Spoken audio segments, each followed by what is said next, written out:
What is up, Budget Builders? My name is Trill, and I am so glad to be back with you guys again on this lovely Tuesday. Please forgive me as I was on vacation with the family. We took a day to visit Disneyland in California, and then we had a family wedding to attend in San Diego. But I am back again, and what a great time to return to you guys as President Biden finally signed that bipartisan infrastructure deal into law on Monday evening. This was a $1.2 trillion bipartisan infrastructure bill that was actually voted in favor in the Senate back in August. But since then, the bill was being held hostage by progressives and them trying to use the bill to persuade Senator Joe Manchin to support the massive stimulus bill. But after progressives were blasted by Senator Manchin during a press conference, and after the Democrats lost big in the elections earlier this month, they decided to press forward with the House vote, and it passed. And now finally being signed into law by the president himself. So what does this mean going forward, guys? Well, they can now focus on the finalization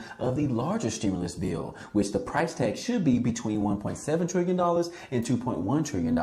And it should also include another round of stimulus checks, we hope, as multiple lawmakers are still calling for at least one more check to be included in this bill. And also, we have information suggesting that the Democrats could be able to pass this bill as early as this week. And lastly, there were more $300 monthly stimulus checks that went out on yesterday. I hope you guys have checked your bank accounts for those monthly stimulus checks. Now, before we get started, guys, hey, you already know what to do. If you're interested in those topics, hey, be so kind and go ahead and hit that like button for us. It really helps out this video as well as this channel. And if you haven't already, go ahead and subscribe to the channel. It's totally free, guys.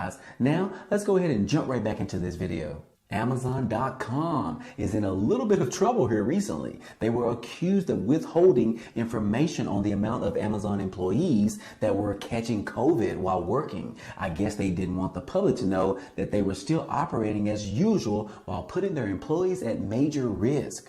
Amazon has settled in court with California over claims that it concealed COVID-19 cases from its warehouse workers. On Monday, Amazon reached a settlement with California's Attorney General over the claims that it concealed information in regards to COVID-19 virus cases. Now, the company has agreed to notify warehouse workers within 1 day of new COVID cases, as well as to provide the exact number of cases in their workplace. California State Attorney General Rob Bonta said in a statement that Amazon employs tens of thousands of warehouse workers in the state. Now, under this agreement, which is still subject to court approval, Amazon will also notify local health agencies within 48 hours of new COVID cases, as well as pay $500,000 towards additional enforcement of California's consumer protection laws. Now, the Amazon spokesperson, which is Barbara Gratz, said that there's no particular change as of now, nor allegations of any problems with the company's protocols related to notifying employees who may have exposed to COVID.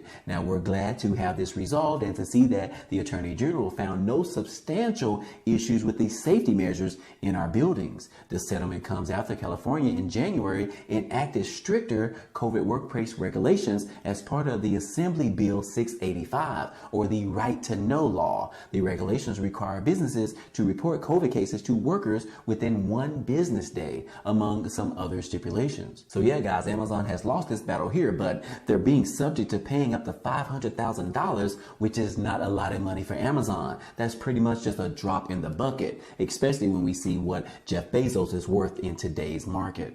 In addition to that, hey, the governor of Iowa is also in trouble.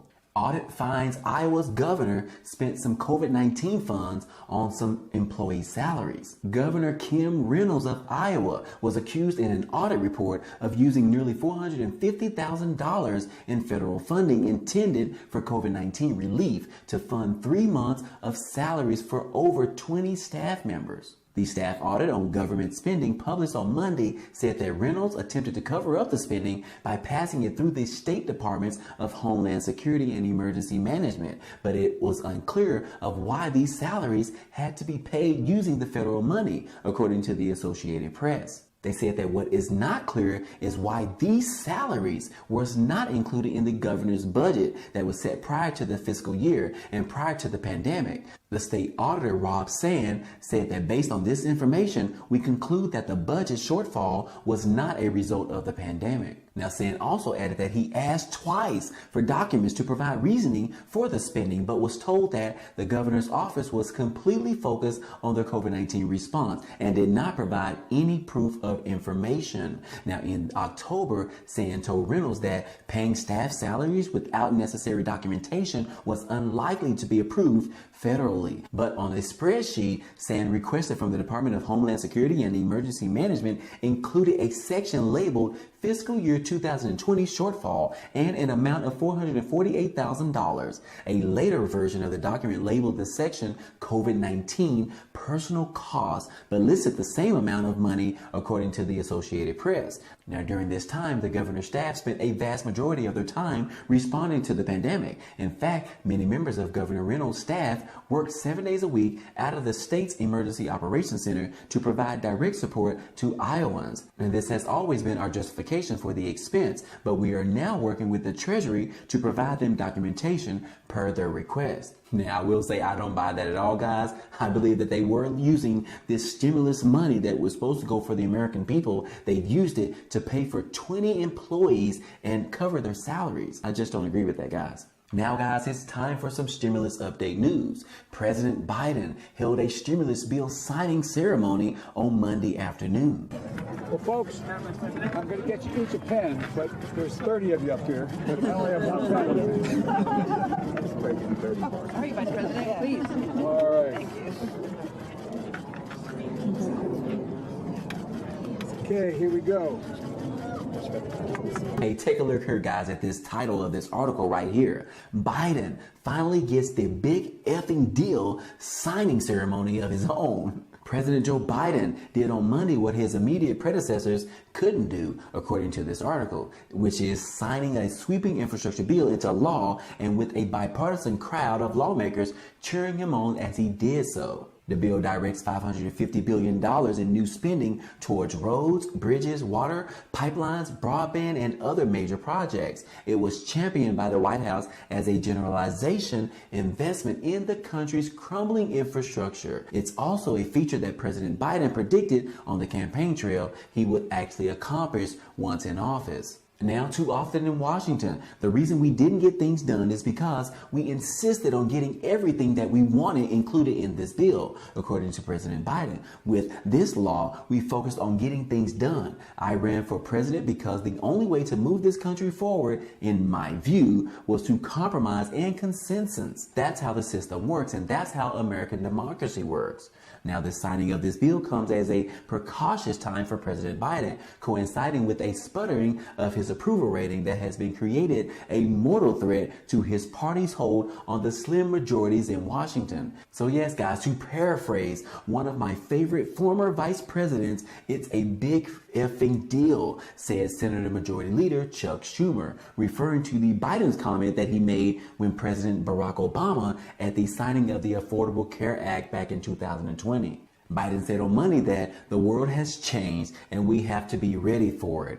My fellow Americans, today, I want you to know that we hear you and we see you. The bill I'm about to sign into law is proof that despite the cynics, Democrats and Republicans can come together to deliver results. Now, guys, hey, the question is, now that we have successfully passed the first part of the Build Back Better agenda from President Biden, what is going to be next? Well, they are still trying to pass the second portion of that agenda, which they have been working on for more than 60 days now, in which they continue to face opposition from Senators Joe Manchin and Christine Sinema. However, it seems like the opposition is getting a little bit better for the Democrats in passing this bill. Yes, the Democrats expect to pass $1.75 trillion Biden package sometime this week. The House Democrats are racing this week to pass President Biden's $1.75 trillion social and climate spending package, which would give the party a burst of momentum heading into Thanksgiving recess break. Now, debate over the package has been filled with drama throughout the summer and the fall, with progressives and centrists battling over the measure's contents, pushing an embarrassing intra-party fight into the national spotlight. Now, those battles will continue in the Senate, which is unlikely to take action on on the measure before December. Now, centrists such as Senator Joe Manchin and Christine Sinema, whose arguments have helped whittle the once $3.5 trillion package into half of that cost, have yet to formally back the measure, and more changes are possible to come here soon. Now, all at the same time, Democrats feel that they are on the verge of a huge milestone in the House, where passage would be a big victory for the party. House Democrats continue to hold out, have vowed to support the bill when it comes to the floor this week, even as they continue to wait for new numbers from the Congressional Budget Office to see if the package will add to the deficit. Now, despite of the possibility of new drama coming forward in the Senate, senior Democrats say that they are confident that Congress can send the package to Biden's desk by the end of this year. But we heard from one senior Democrat, Representative G.K. Butterfield. He said that, "I think we can get it passed before Christmas." Now, part of the Democrats' messaging challenge is that the fact that the Build Back Better agenda is still in influx. With inflation recently hitting a 30-year high, Senator Joe Manchin will have fresh leverage on demand cuts to the House's $1.75 trillion package, which features several provisions he has consistently resisted in the past, including paid family leave and a Medicare expansion program. So yes, guys, depending on Senator Joe Manchin and Senator Christine Sinema, this week they could be able to sign this bill at least in the House. They plan on bringing everything to a vote after they receive the official numbers to make sure that these numbers are not going to add to the government's deficit, because that is Republicans' biggest holdup right now, as well as Senator Joe Manchin's holdup as far as approving of this bill, because he doesn't believe that adding another $1.75 trillion to the deficit is needed right now, when a time when inflation is hitting 30-year highs. But if the numbers come out and these numbers are not going to add to the deficit, then we could have Senator Joe Manchin's support on supporting this bill, and then we can actually receive a vote in favor of this bill in the House, which will then be sent on over to the Senate for their vote, which we already can expect the Senate to actually remove some of those provisions within the bill before they are able to sign this bill. But we will have to see, guys. And last but not least, guys, hey, a lot of Americans are excited as of yesterday because the 5th installment of the child tax credits were deposited into their bank accounts on Monday. Some people received another $300 monthly stimulus check, and some people received $250 checks for each child. There is going to be one more payment coming this year in December, and it may be the last child tax credit payment if Congress is unable to extend the provision within the larger $1.75 trillion human infrastructure package. Right now on the table, they are closely looking at extending the provision through the end of 2022, but the Democrats have been trying to extend it until the year of 2025, but it doesn't look like that's going to happen in this particular stimulus bill. But surprisingly, statistics for the child tax credit have shown that it has been doing what it has been intended to do. So yes, referring to this article back in August, it says that the child tax credit